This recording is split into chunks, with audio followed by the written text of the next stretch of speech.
यह एक इस्लामी कहानी है जो हमें सब्र, तौबा और अल्लाह की रहमत का संदेश देती है।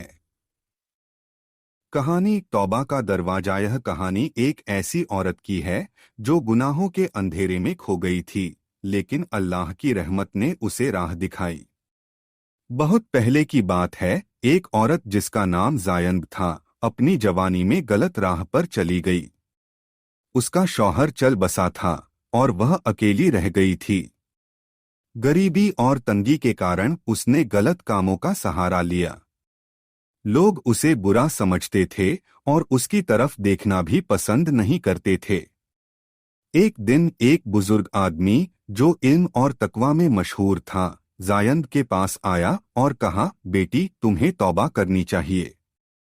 अल्लाह बड़ा रहम करने वाला है, वह हर गुनाह माफ कर सकता है। ज़ायनब ने जवाब दिया, मुझसे तो इतने गुनाह हो चुके हैं कि अल्लाह भी मुझे माफ नहीं करेगा। बुजुर्ग मुस्कुराए और बोले, बेटी, अल्लाह की रहमत इतनी बड़ी है कि वह पहाड़ों से भी बड़े गुनाहों को माफ कर सकता है, बशर्ते इंसान दिल से तौबा करे। तौबा का फैसला। उस रात ज़ायनब ने अल्लाह से रो रो कर तौबा की।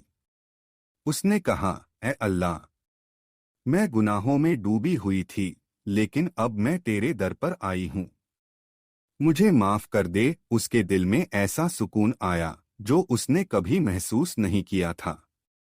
उसने अपना पिछला जीवन छोड़ दिया और नेक राह पर चलने का फैसला किया। वह गरीबों की मदद करने लगी, नमाज पढ़ने लगी और रोजे रखने लगी। अल्लाह की रहमत। कुछ सालों बाद ज़ायनब का इंतकाल हो गया। लोगों ने उसे एक नेक औरत के तौर पर याद किया। एक आलिम ने ख्वाब में देखा कि ज़ायनब जन्नत के बागों में है। जब उसने पूछा, ऐ अल्लाह, वह तो गुनाहगार थी, तो जवाब आया, उसने दिल से तौबा की और मेरी रहमत पर भरोसा किया।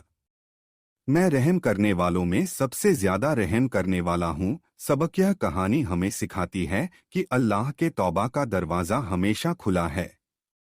चाहे इंसान कितने भी गुनाह कर ले, अगर वह सच्चे दिल से तौबा करे तो अल्लाह उसे माफ कर सकता है।